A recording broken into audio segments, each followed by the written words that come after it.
Yes hello friends, welcome to GR Adhigam classes. कैसे हैं भाई आप सभी? होपफुली सारे ठीक होंगे और अपनी तैयारियों में लगे हुए होंगे। भाई आज इस वीडियो के अंदर जो हम बातचीत करने वाले हैं, जैसे आपको मेरे पीछे दिख भी रहा होगा, आरआरबी की जो वैकेंसीज हैं, रेलवे की जो वैकेंसीज हैं, आरआरबी ग्रुप डी की जो वैकेंसीज हैं, उसके बारे में आज बातचीत करने वाले हैं। क्या कुछ रहेगा इसके अंदर, क्या आपकी एज लिमिट्स है, क्या स्टार्टिंग डेट है और क्लोजिंग डेट क्या है आपकी, कब तक आप इसको अप्लाई कर सकते हैं, कौन बच्चे इसको अप्लाई कर सकते हैं, 10th क्लास है या आईटीआई पास भी एक नया इसके अंदर एडिशन किया है इन्होंने। तो आईटीआई अगर आपने पास आउट कर रखी है तो क्या आप इस फॉर्म को भर सकते हैं, फीस यहाँ पे इसकी क्या कुछ रहने वाली है, सारी चीजों के बारे में डिस्कस करेंगे। तो इस वीडियो को लास्ट तक देखना और स्किप मत कीजिएगा वीडियो को, क्योंकि बाद में फिर आपके कमेंट्स आते हैं कि स्किप आप कर देते हैं, बीच में फिर आपके रह जाते हैं इन्फॉर्मेशन। तो वीडियो को पूरा देखें ताकि पूरी डिटेल जो है आपको इन्फॉर्मेशन उसके बारे में मिल पाए। आज हम इस नोटिफिकेशन का जो है डिटेल नोटिफिकेशन आया हुआ है उसके बारे में जानना चाह रहे हैं कि आपको इन्फॉर्मेशन दे रहे हैं कि भाई क्या कुछ इसके अंदर है और किस तरीके से आपको फॉर्म भरना है, कहाँ आपको फॉर्म भरना है, उसके एक सेपरेट से वीडियो बना देंगे किस तरीके से आप लोग प्रॉपर फॉर्म भर सकते हैं। कई बार फॉर्म भरते वक्त भी आप लोग गलतियां करते हैं, रजिस्ट्रेशन करते वक्त गलतियां करते हैं। तो पहले एक बार ये देखते हैं कि हमें रिक्वायरमेंट क्या क्या है, क्या हम इस पोस्ट के लिए एलिजिबल है कि नहीं है। ठीक है, और भाई रेलवे की वैकेंसीज हैं तो आगे के जो रेलवे के बेनिफिट्स हैं उसके बारे में तो आपके भली बात है, आपको सभी को पता है, तो वो सब चीज तो बताने की जरूरत है नहीं। तो चलिए ज्यादा देरी ना करते हुए शुरू करते हैं आज की क्लासेस को। सबसे पहले government of India ministry of railways की तरफ से ये रिक्रूटमेंट जो है अभी आई है, और इससे पीछे हमने आपको बताया था कि कांस्टेबल और सब इंस्पेक्टर की जो वैकेंसीज थी वो अभी ऑनगोइंग है। सब इंस्पेक्टर की जो आंसर की है वो आपकी आ चुकी है। उसके अलावा कांस्टेबल के लिए आपका स्टेटस जो है, एप्लीकेशन स्टेटस जो है वो अभी फाइनलाइज हो चुका है, अभी उसका जल्द ही एग्जाम होने वाला है। तो उसके बारे में अभी टीचिंग की भी कुछ वैकेंसीज आई हैं 2025 के अंदर, और अभी ये जो वैकेंसीज नोटिफिकेशन दिया है रेलवे ने, ये आपका ग्रुप डी के लिए दिया है। इसके अंदर किस तरीके का एग्जाम पैटर्न रहने वाला है, क्या आपका जो है पैटर्न क्या रहेगा एग्जाम का, और सिलेबस क्या कुछ रहने वाला है इंडियन रेलवेज का, उन सब चीजों के बारे में डिस्कस करने वाले हैं भाई। तो सबसे पहले अगर मैं बात करूं यहाँ पर recruitment for the various post in level 1 means of 7th CPC, पे कमीशन जो है आपका यहाँ पर 7th पे स्केल जो है आपका लगने वाला है यहाँ पर। ठीक है, और सबसे पहले देखिए centralised employment notification category number 8 2024 है भाई, और जो अभी पीछे आपकी आई थी 7 2024 वो आपकी वैकेंसी थी टीचिंग और नॉन टीचिंग की जो थी, मिनिस्ट्रियल एंड आइसोलेटेड पोस्ट जो थी वो अभी हमने आपको बता दिया था। तो अभी इसके अंदर क्या है देखिए, डेट ऑफ इनिशिएटिव नोटिस क्या है आपका 18/12 को आपका नोटिस आ गया था। उसके बाद डेट ऑफ पब्लिकेशन जो है, पब्लिकेशन मींस आपका नोटिफिकेशन कब आया है आपका 22 जनवरी को आपका नोटिफिकेशन यहां पर आया है भाई। Opening date and time of online registration of applications 23 जनवरी से रात को 12 बजे से आप लोग इसको फॉर्म को भरना शुरू कर सकते हैं। तो 23 जनवरी जो है स्टार्टिंग डेट है। तो 23 जनवरी के बाद ऐसा नहीं है कि भाई आप लोग 23 जनवरी को नोटिफिकेशन आया और आपने भरना शुरू कर दिया। सबसे पहले 1 से 2 दिन का समय लीजिए, प्रॉपर तरीके से उसको देखिए कि नोटिफिकेशन के अंदर जो आपका एडवर्टीजमेंट आया है उसके अंदर क्या कुछ इन्होंने रिक्वायरमेंट दी हुई है कि हम कैसे कैसे फॉर्म को भरेंगे, क्या क्या हमारे रिक्वायरमेंट्स है, क्या क्या डॉक्यूमेंट्स मुझे चाहिए, फोटो मुझे कौन से चाहिए, क्या उसके पैरामीटर्स हैं, सिग्नेचर जो है मुझे वो किस प्रकार के चाहिए, क्या उनके डायमेंशंस रहने वाली है, रेजोल्यूशन क्या रहेगा, साइज जो है केबीएमबी के अंदर क्या रहने वाला है, फोटो का जो फॉर्मेट है वो आपका क्या रहेगा। तो पहले उन सब चीजों को समझिए एक बार, उसके बाद आप फॉर्म को अप्लाई करेंगे तो बेहतर तरीके से आप लोग अप्लाई कर सकते हैं, गलतियां जो होने के चांसेस है वो कम हो जाते हैं। ठीक है, उसके बाद लास्ट डेट की अगर मैं बात करूं, closing date of the time of online submission of applications, तो लास्ट डेट जो है आपकी 22 फरवरी है। कंप्लीट आपको 1 मंथ मिला है फॉर्म को भरने के लिए, तो जल्दबाजी क्यों करनी है, हमें आराम से हम फॉर्म को भरेंगे। ठीक है ना, तो 2-3 दिन आराम से आप लोग इसको समझने में लीजिए और उसके बाद आप लोग फॉर्म को अप्लाई करेंगे तो ज्यादा बेहतर तरीके से इसको भर पाएंगे। ठीक है, उसके बाद डेट ऑफ एप्लीकेशन फीस 23 फरवरी है टू 24 फरवरी, मींस 23 और 24 को आप लोग सिर्फ और सिर्फ फीस पेमेंट कर सकते हैं। मान लीजिए किसी ने 22 फरवरी को फॉर्म भरा है तो आप 23 और 24 को अप्लाई फीस जो है वो कटवा सकते हैं, फीस को पेमेंट कर सकते हैं। 1 महीना आपके लिए फॉर्म भरने का है, उसके बाद 2 दिन एक्स्ट्रा। ऐसा नहीं है कि जो फॉर्म मान लीजिए आपने 24 या 25 जनवरी को भरा तो आप 23rd और 24th को ही पेमेंट कर सकते हैं, आप हैंड टू हैंड पेमेंट कर सकते हैं। ये 2 दिन एक्स्ट्रा इसलिए दिए गए हैं, कई बार क्या होता है कि लास्ट के अंदर जब फॉर्म भरते हैं तो वहां पर वेबसाइट जो है इतना ट्रैफिक रहता है कि वो पेमेंट गेटवे आपका जो चल नहीं पाता है, तो वो 2 दिन एक्स्ट्रा दिए गए हैं कि सिर्फ वो पेमेंट के लिए है। किसी का अगर बाई चांस रह जाता है तो वो यहाँ पे पेमेंट कर सकता है। ठीक है, ये रही इतनी बात। उसके बाद है date and time of modification window of corrections in applications form with payment of modification fee. अब यहां पर क्या है, 24 तक तो आपकी पेमेंट रहेगी। 25 ऑफ फरवरी से लेकर 6 ऑफ मार्च 2025 तक आप लोग करेक्शन कर सकते हैं। तो इसीलिए हम आपको बार बार कह रहे थे कि करेक्शन की आपको जरूरत ही ना पड़े, सबसे पहले आप लोग उसको समझे आराम से, 2 से 3 दिन, 4 दिन, 5 दिन उस नोटिफिकेशन को आराम से पढ़ें, समझे उसको कि क्या दिया हुआ है इसके अंदर। उसके बाद ही आप लोग फॉर्म को अप्लाई करेंगे तो आपको यहां तक प्रॉब्लम नहीं आएगी कि भाई आपको करेक्शन विंडो की तरफ जाना पड़ेगा। ठीक है, तो अगर आप लोग इसको सही तरीके से समझ लेंगे तो ये प्रॉब्लम्स आपको आगे नहीं आएंगी। ठीक है, उसके बाद अगर मैं बातचीत करूं भाई क्या इसने दे रखा है, देखिए, please note details filled in create an account form and chosen railway can not be modified. जब आप लोग इस फॉर्म को भरेंगे तो फॉर्म को भरने से पहले आपको क्रिएट अकाउंट करना पड़ेगा। वहां पर रेलवे की वेबसाइट के ऊपर जब जाके अपना अकाउंट क्रिएट करेंगे, उसके अंदर आपने जो डिटेल्स भरी हैं वो मॉडिफिकेशन नहीं हो पाएगा। इसीलिए हम बार बार कह रहे हैं कि भाई नोटिफिकेशन को पहले ध्यान से पढ़ें, डिटेल्स जो भी भर रहे हैं उसको प्रॉपर तरीके से डिटेल्स को भरें, बार बार रीचेक कर लें। एक बार भरने के बाद जब अकाउंट आपका क्रिएट हो जाएगा तो क्रिएट अकाउंट के अंदर आप लोग दोबारा से उसको रिक्रिएट नहीं कर पाएंगे या फिर उसको करेक्शन नहीं कर पाएंगे। आप एप्लीकेशन फॉर्म के अंदर करेक्शन कर सकते हैं, लेकिन जब आप अकाउंट को क्रिएट करते हैं उसमें जो आपने इंफॉर्मेशन, बेसिक इंफॉर्मेशन भरी है, आप उनको चेंज आउट नहीं कर सकते हैं। ठीक है, तो यहां तक रही ये बातें। उसके बाद अगर मैं नेक्स्ट बात करूं, आपको जो इंपॉर्टेंट चीजें हैं वो मैं आपको बताता हूं। देखिए, इनिशियल पे सबसे पहले देखो, जॉब जब लगने का जो मोटिवेशन होता है ना, किसी भी चीज का मोटिवेशन क्या होता है, पैसा होता है। तो यहां पर जो आपका इनिशियल पे है 18,000 रुपीज है। और टोटल वैकेंसीज की अगर मैं बात करूं तो टोटल वैकेंसीज आपकी यहां पर कितनी है भाई, 32,438 वैकेंसीज हैं आपकी। टोटल वैकेंसीज ये रहने वाली हैं भाई। ठीक है, टोटल वैकेंसीज हैं, काफी ज्यादा हैं आपके वैकेंसीज, तो इसमें वैकेंसीज की तो अपनी टेंशन नहीं होनी चाहिए। ठीक है, और आपका जो इनिशियल पे है वो 18,000 रुपीज है। और रेलवे के अंदर तो खूब सारे आपको रिजर्वेशन और ये मिल जाते हैं आगे। ठीक है ना, देखिए भाई, important instructions regarding submission of online applications. जब भी आप ऑनलाइन एप्लीकेशन का सबमिशन करेंगे, उसको भरेंगे, तो किन चीजों का आपको ध्यान रखना है, उन चीजों के बारे में हम बातचीत करते हैं। देखिए क्या है, candidate should ensure that they possess and fulfil all eligibility conditions prescribed for the post. सबसे पहले कैंडिडेट को ये ध्यान रखना है, इस चीज का नोटिस में रखना है कि जो एप्लीकेशन पोस्ट निकली है क्या उनके लिए मैं एलिजिबल हूं, कंडीशंस सारी फुलफिल कर रहा हूं या कर रही हूं या नहीं कर पा रहा हूं। अगर आप लोग फुलफिल नहीं कर पा रहे हैं तो फॉर्म भरने का कोई फायदा नहीं है, बीच में फिर वो आपका कैंसिलेशन ही होना है। तो सबसे पहले इसीलिए हमने आपको कहा था कि भाई आप लोग डिटेल नोटिफिकेशन को पढ़ ले पहले। ठीक है, चलिए फिर आगे बताते हैं इसमें क्या है। On the closing date of submission of online application that is on 22 फरवरी 2025, उससे पहले आप लोग इसको सारा पढ़ लीजिएगा भाई। Candidates waiting for final result of prescribed educational qualifications whose final result will be declared after the closing date of online submission of application should not apply।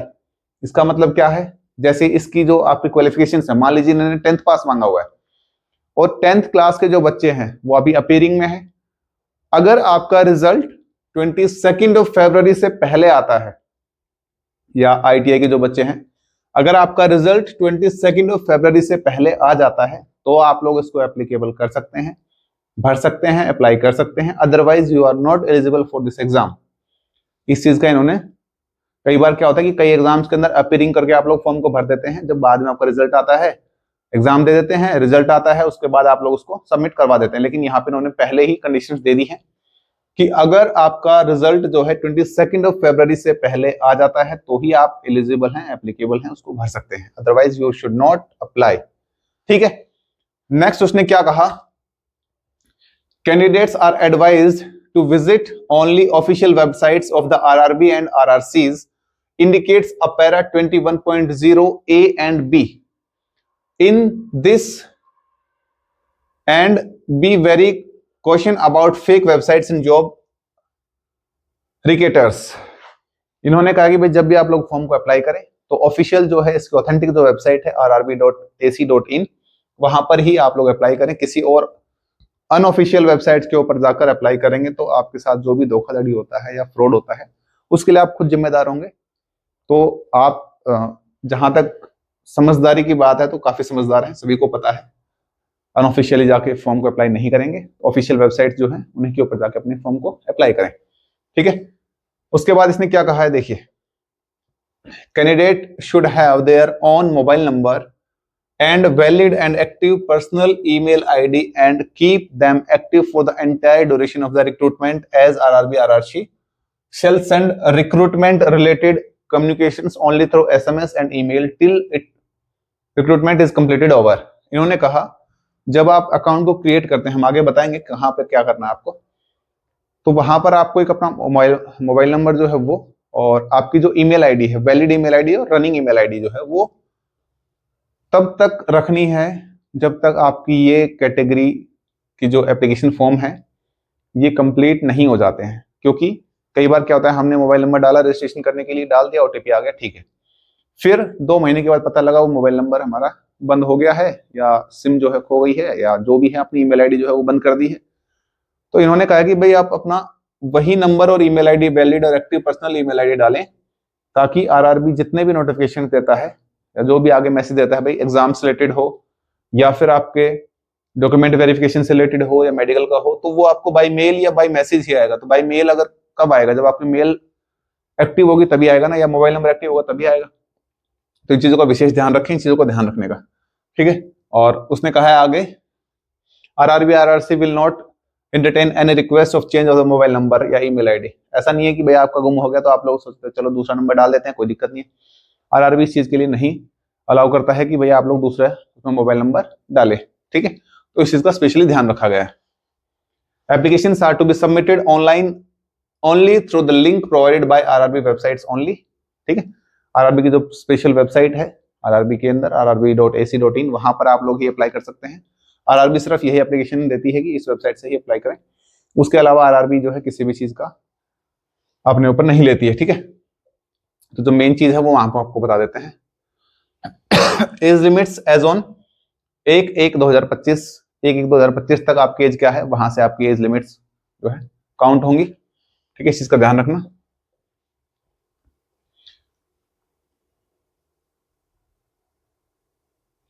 ये हमने आपको बता दिया था कि details filled in the create an account form including mobile number and email ID can not be modified at any stage once the account is created.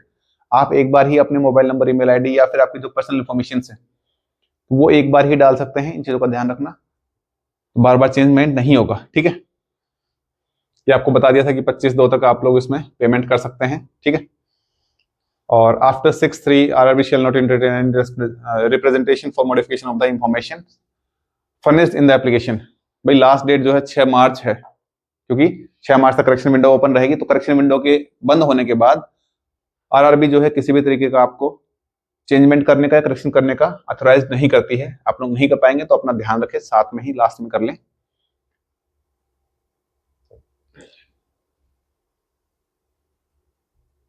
इन्होंने ये चीज देखो ध्यान से, to avoid last minute rush.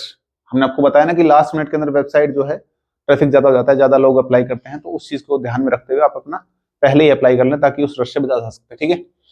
Helpline number इन्होंने दिया हुआ है, ईमेल आईडी दी हुई है। अगर आपको किसी भी कैंडिडेट को कोई प्रॉब्लम आती है या किसी तरीके की हेल्पलाइन चाहिए, आपको कुछ डायरेक्शंस की जरूरत है, तो आप लोग इसकी ईमेल आईडी जो है rrb.help@csc.gov.in पे मेल कर सकते हैं, या इनके जो मोबाइल नंबर है या टेलीफोन नंबर है इनके ऊपर आप लोग अप्लाई कॉल कर सकते हैं, ठीक है।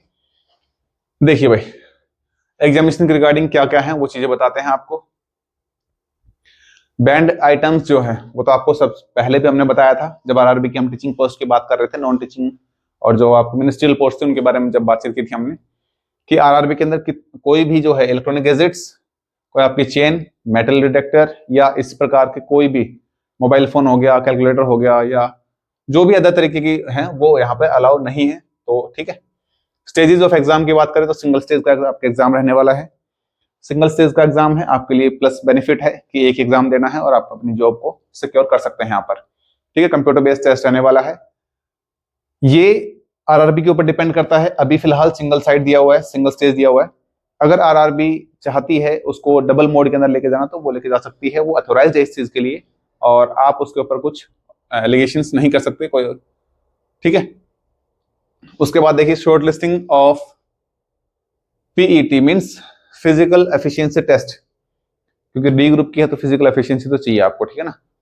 तो फिजिकल एफिशिएंसी के लिए क्या इन्होंने कहा है, आरआरबी और RRC wise short listing of candidates for PET shall be done at the rate of 3 times of the vacancies. तो जितनी वैकेंसीज है मींस 32,000 के अराउंड वैकेंसीज है आपकी, तो उसके 3 टाइम्स जो है, ठीक है, 96,000 के अराउंड जो है, 97,000 के अराउंड पीईटी के लिए फिजिकल एफिशिएंसी टेस्ट के लिए बच्चों को बुलाएगी आरआरबी, और उसके बाद उनमें से फिर फाइनल सिलेक्शन होगा। ऐसा नहीं है कि जितने आपको वैकेंसीज है उतने बच्चे बुलाएंगे तो सारे के सारे हो जाएंगे, ठीक है ना, कंपटीशन खत्म ही हो जाएगा फिर तो। हाँ, नेगेटिव मार्किंग जो है, देखो सिंगल टाइम एग्जाम है, सिंगल स्टेज का एग्जाम है, तो नेगेटिव मार्किंग ऑब्वियस सी बात है होगी। ज्यादा पेपर्स के अंदर 1/4 होती है, लेकिन यहाँ पर इन्होंने 1/3 की नेगेटिव मार्किंग दी हुई है, मींस कंपटीशन हाई हो जाएगा यहाँ पर 1/3 मार्किंग अगर नेगेटिव रहेगी तो, क्योंकि वहां पर 25% का होता है, यहाँ पर 33% की नेगेटिव मार्किंग हो गई है यहाँ पर, ठीक है। उसके बाद अगर हम बात करें जर्नल सेक्शंस की, तो admission all the stage recruitment process shall be purely provisional subject to the candidates satisfying the prescribed eligibility conditions. वो हमने बता दिया था आपको भाई, एक बार अपने नोटिफिकेशन को पढ़ लें कि आप एलिजिबल हैं कि नहीं है। अगर आप एलिजिबल नहीं है तो आप इस फॉर्म को ना ही भरे तो अच्छा है, ठीक है, क्योंकि बाद में फिर प्रॉब्लम्स क्रिएट करेगा वो। देखिए भाई, candidate should enter their name, father name and date of birth as recorded in the SLC, means जो आपकी एसएलसी है या फिर मैट्रिकुलेशन सर्टिफिकेट है, 10th क्लास की जो आपकी सर्टिफिकेट है, उसके अंदर आपके जो नेम है, फादर नेम है, डेट ऑफ बर्थ है, उसी हिसाब से ही आपको भरना है, ठीक है। या फिर आपकी आईटीआई जो है, candidate with ITI qualifications alone can enter their details as per the ITI also, ठीक है। अगर आपने आईटीआई कर रखी है तो आप लोग उसके हिसाब से अपने डिटेल्स को भर सकते हैं, अपना नाम, date of birth and father name as well as जो भी है, ठीक है।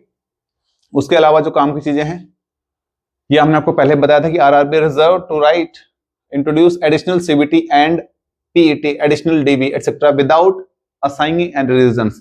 किसी रीजन को दिए बिना वो एडिशनल सीबीटी ले सकता है, पीईटी असाइन कर सकता है एडिशनल, और एडिशनल डॉक्यूमेंट वेरिफिकेशन के लिए बुला सकता है, ठीक है।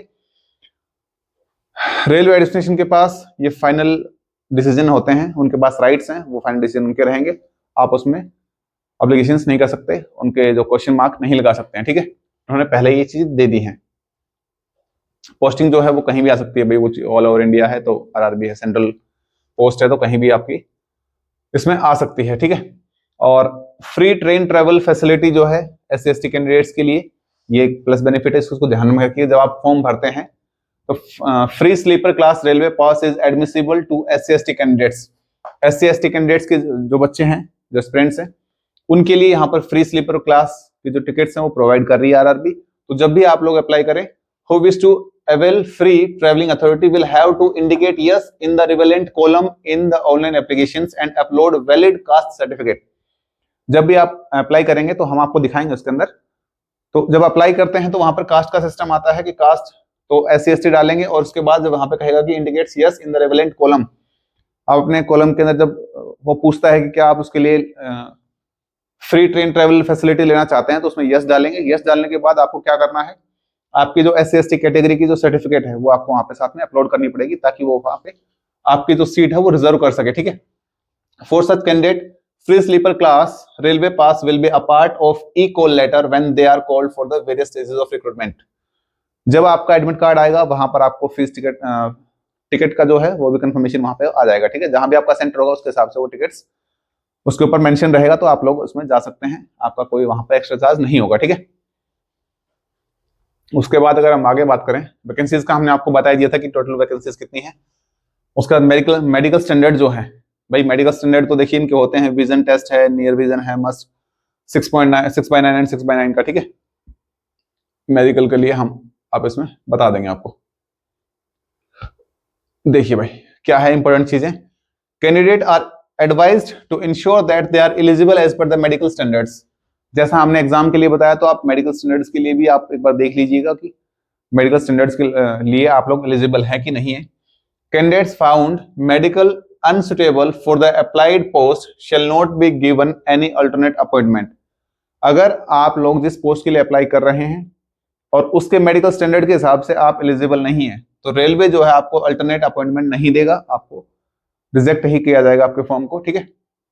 Those who are appointing for A2 medical standard post may note that these posts have stringent medical standards and hence they are specifically advised to ensure that their fitness both in terms of vision as well as physical standards as per the prescribed recruitment in the medical manual indicates above।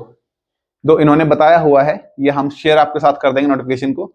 तो जो भी post के लिए आपके medical और physical efficiency इन्होंने मांगी हुई है उसी हिसाब से आपका कंप्लीट होना चाहिए, अदरवाइज ये फिर आपके एप्लीकेशन फॉर्म को रिजेक्शन की तरफ लेके जाएगा, ठीक है। देखिए भाई national citizenship, citizen of India, citizen of Nepal और सिटीजन ऑफ भूटान ये भी कर सकते हैं। तिब्बतन रिफ्यूजीज जो हैं वो भी कर सकते हैं इसके अंदर। A person of Indian origin who has migrated from Pakistan, Indian origin था और माइग्रेटेड फ्रॉम पाकिस्तान से आया हुआ है, वो भी कर सकता है इसके अंदर, ठीक है। एज लिमिट्स की अगर मैं बात करूं यहाँ पर भाई, तो 18 से लेकर 33 ईयर्स आपकी एज लिमिट हो सकती है और 18 से 36 ईयर्स अगर मैं बात करूं कि भाई लास्ट जो है आपके 36 ईयर्स तक आप लोग इसमें अप्लाई कर सकते हैं। रिजर्वेशन की बात करें, ओबीसी नॉन क्रीमी लेयर जो है 3 ईयर्स का आपको रिजर्वेशन मिलेगा। SC/ST के लिए 5 ईयर्स का होता है, एक्स सर्विसमैन के लिए 3 ईयर्स का होता है। ओबीसी नॉन क्रीमी लेयर का अगर है तो वहां पर 6 ईयर्स का आपको मिलता है, और SC/ST का है कोई एक्स सर्विसमैन उसके बाद 8 ईयर्स का मिलता है भाई, ठीक है। और बेंचमार्क डिसेबिलिटीज वाले जो हैं उनको 10 ईयर्स का भी यहाँ पर 10 year, 13 year, 15 year. Candidates who are serving group C and erstwhile group D, railway staff, casual labour and substitute who have put minimum 3 years of service, जिन्होंने 3 साल वहां पे सर्विस की है उनको 40 ईयर्स, 43 ईयर्स और 45 ईयर्स की एज तक आप लोग इसमें अप्लाई कर सकते हैं। इतना आपको रिजर्वेशन वहां पर मिलता है, ठीक है। तो आगे बात करें इसके बारे में, अपर एज लिमिट। और ये देखिए भाई आपकी जो एज लिमिट है, अगर आप जनरल कैटेगरी से हैं तो 2/1 1989 से और 2/1 नॉट अर्लियर देन, इससे पहले नहीं होनी चाहिए। ओबीसी नॉन क्रीमी लेयर के जो हैं 2 जनवरी 1986 से पहले का नहीं होना चाहिए, और SC/ST के जो कैंडिडेट्स हैं 2 जनवरी और 1984 से पहले का नहीं होना चाहिए। फॉर ऑल कम्युनिटी कैटेगरीज जो हैं नॉट लेटर देन 1/1/2007 के बाद का जो है नहीं होना चाहिए, उससे पहले के अगर आप हैं तो आप लोग इसमें अप्लाई कर सकते हैं, ठीक है। एजुकेशन क्वालिफिकेशंस जो हैं ये आपको बता दिया था हमने।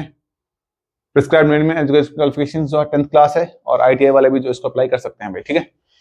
एग्जामिनेशन फीस की अगर बात करें तो भाई जनरल कैटेगरी के लिए जो है 500 रुपीज फीस है, और SC/ST जनरल और OBC के लिए 500 है, और SC/ST माइनॉरिटीज, कम्युनिटीज और इकोनॉमिकल वीकर सेक्शन जो है EBC जो है इकोनॉमिकली बैकवर्ड क्लास जो है उसके लिए 250 रुपीज का फीस यहाँ पर होने वाला है, ठीक है। और यहाँ पर जब आप लोग स्टेज 1 का एग्जाम देंगे तो 250 रुपीज आपको बिल्कुल रिफंडेबल हो जाएंगे, टोटल फीस रिफंड हो जाएगी।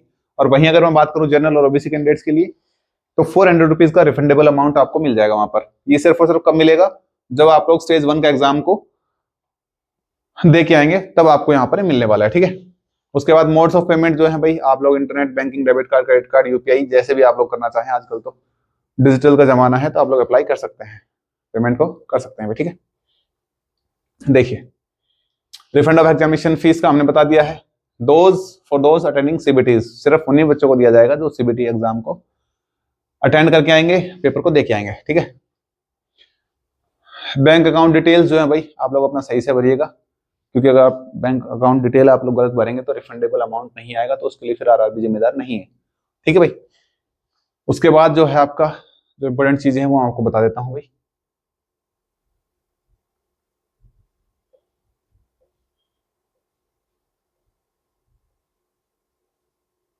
हाँ, कंप्यूटर बेस्ड टेस्ट जो आपका फिजिकल, देखिए ये रिक्रूटमेंट प्रोसेस के अंदर क्या क्या रहने वाला है। सबसे पहले आपका कंप्यूटर बेस्ड टेस्ट रहेगा, फिर फिजिकल एफिशिएंसी टेस्ट है, डॉक्यूमेंट वेरिफिकेशन और मेडिकल एग्जामिनेशन है, ME है, ठीक है। तो ये 4 स्टेजेस हैं आपके ऊपर। सबसे पहले आपका एग्जाम होगा, उसके बाद आपका फिजिकल एफिशिएंसी टेस्ट होगा, फिर डॉक्यूमेंट वेरिफिकेशन और फिर मेडिकल है, उसके बाद फाइनल लिस्ट आपकी रिलीज हो जाएगी। तो सबसे पहले मैं कंप्यूटर बेस्ड टेस्ट की अगर मैं बात करूं तो किस हिसाब से, किस पैटर्न से आने वाला है वो चीज देखते हैं एक बार जरा। टोटल जो आपका है, टोटल नंबर ऑफ क्वेश्चंस आपके 100 मार्क्स का रहने वाला है। टाइम ड्यूरेशन जो है आपका 90 मिनट्स का टाइम ड्यूरेशन आपको यहाँ पर मिलेगा। जनरल साइंस जो है 25 मार्क्स की रहेगी, मैथमेटिक्स जो है 25 मार्क्स का रहेगा, जनरल इंटेलिजेंस एंड रीजनिंग जो है 30 मार्क्स की रहेगी, और general awareness and current affairs जो है 20 मार्क्स का यहाँ पर रहने वाला है। टोटल 100 क्वेश्चंस आपके यहाँ पर हो जाएंगे और 100 मार्क्स का ही अप्रोक्स जो आपका रहेगा। नेगेटिव मार्किंग के लिए आपको बता दिया था, 1/3 आपकी नेगेटिव मार्किंग है। जनरल साइंस जो है 10th क्लास तक के आपको साइंस पढ़नी है। मैथ्स जो है वही general 10th class. General intelligence और रीजनिंग जो है आप कर सकते हैं, और जनरल अवेयरनेस जीके जो है आपके करंट अफेयर्स जो है उनके लिए आप लोग सेपरेट से अपनी बुक को पढ़ सकते हैं। ठीक है, अब अगर मैं बात करूं क्वेश्चन टाइप और सिलेबस, जो आपका मैथमेटिक्स का जो सिलेबस है, नंबर सिस्टम है भाई, बोर्ड मास है, डेसिमल फ्रैक्शंस है, एलसीएम एचसीएफ है, रेशियो एंड प्रोपोर्शन है, परसेंटेज है, मेंसुरेशन है, टाइम एंड वर्क है, टाइम एंड डिस्टेंस है, सिंपल एंड कंपाउंड इंटरेस्ट है, profit loss, algebra, geometry and trigonometry, elementary statistics, square root and age calculations, calendar clock and pipe and cistern जो है आपका, ये आपके मैथमेटिक्स का पोर्शन है। इंटेलिजेंस और रीजनिंग की अगर बात करूं, analogy, alphabetical and numbers, series, coding decoding, mathematical operations, relationship, और आपका जंबलिंग वर्ड है, वेन डायग्राम है, डाटा इंटरप्रिटेशन है एंड सफिशिएंसी, कंक्लूजन्स है, डिसीजन मेकिंग है, सिमिलरिटीज एंड डिफरेंसेस है, एनालिटिकल रीजनिंग है, classifications, directions, statement, arguments and assumptions. यहां पर इन सब चीजों के बारे में बातचीत करने वाले हैं। जनरल साइंस के हमने आपको बता दिया, physics, chemistry and life science जो 10th स्टैंडर्ड तक आप लोग पढ़ लीजिएगा सीबीएसई पैटर्न के हिसाब से। इतनी ही जनरल साइंस यहाँ पर आपके आने वाली है भाई। जनरल अवेयरनेस और करंट अफेयर्स की अगर मैं बात करूं तो साइंस एंड टेक्नोलॉजी है, स्पोर्ट्स है, कल्चर है, पर्सनैलिटीज, इकोनॉमिक्स और politics and any other subject of importance जो है आपके वो यहाँ पर रहने वाला है। करंट अफेयर्स के अंदर तो भाई करंट के साथ जितनी भी चीजें हैं वो सब चलती रहेंगी, स्पोर्ट्स को लेकर या फिर। उसके बाद फिजिकल एफिशिएंसी टेस्ट की अगर बात करें भाई, तो मेल कैंडिडेट्स के लिए क्या क्या फिजिकल एफिशिएंसी है, should be able to lift and carry 35 kg of weight for a distance of 100 metre in 2 minutes. 35 kg का वेट लेके आपको 100 मीटर चलना है 2 मिनट्स के अंदर। ठीक है, in one chance without putting the weight down, एक ही चांस मिलेगा आपको, और जो 35 kg का वेट है वो आपको नीचे नहीं रखना है उसके 100 मीटर के अंतराल के अंदर। ठीक है, अगर आप लोग रख देते हैं तो आप लोग उसके लिए बाहर हो जाएंगे। should be able to run for a distance of 1000 meter in 4 minutes 15 seconds in 1 hour, और 1000 मीटर जो है आपकी 4 मिनट और 15 सेकंड के अंदर होगा, वन चांस रहेगा ये भी। फीमेल की अगर मैं बात करूं तो भाई 20 kg वेट रहेगा, 100 मीटर है 2 मिनट्स के लिए सेम है, 1000 मीटर है यहाँ पर 5 मिनट्स 40 सेकंड्स है, मींस आपका 4 मिनट 15 सेकंड्स था। एक चांस यहाँ पर इनको फीमेल कैंडिडेट्स को मिलने वाला है भाई। ठीक है, उसके बाद जो इंपॉर्टेंट चीजें हैं कुछ अगर रह गया हो तो हम आपको बता देते हैं। बाकी फॉर्म किस तरीके से आपको भरना है वो सब चीजें हम आपको एक बार प्रॉपर तरीके से एक बार फॉर्म भर के ही बता देंगे भाई। ठीक है, बस यहां तक का था आपका भाई मेन। तो मेन जो चीजें हैं वो हमने आपको बता दी हैं भाई। इसके अलावा फॉर्म को कैसे भरना है एक बार कल नेक्स्ट वीडियो के अंदर हम आपको जो है प्रॉपर एक फॉर्म को फिलअप करके बता देंगे कि किस तरीके से आपको फॉर्म को फिलअप करना है, क्रिएट अकाउंट किस तरीके से करना है। ठीक है, तो इन सब चीजों का ध्यान रखिएगा। आज के लिए इतना ही है भाई। एज का हमने बता दिया है, पोस्ट का हमने बता दिया है, और रीजन जो है आपका वो एक शेयर कर दूंगा मैं आपको, इस वीडियो को डिस्क्रिप्शन बॉक्स में लिंक भी मिल जाएगा आपसे, वहां से आप लोग डाउनलोड कर लीजिएगा कि भाई किस रीजन के अंदर आपकी किस पोस्ट के अंदर कितनी वैकेंसीज आपकी रहने वाली हैं। ठीक है, तो आज के लिए इतना ही है भाई। बाकी चैनल को सब्सक्राइब और आप लोग लाइक शेयर जरूर कर देना भाई। GR अधिगम क्लासेस, ठीक है, ताकि लेटेस्ट अपडेट्स जो हैं आपके साथ हम साझा करते रहें। ठीक है भाई, चलिए फिर आज के लिए इतना ही है। शेयर कर दीजिएगा अगर आपको इन्फॉर्मेटिव लगी हुई वीडियो तो शेयर कर देना अपने दोस्तों के साथ, ताकि वो भी इस इंफॉर्मेशन का यूज कर सके भाई और अपने भविष्य के बारे में सोच सके। ठीक है, चलिए फिर आज के लिए इतना है भाई, थैंक यू।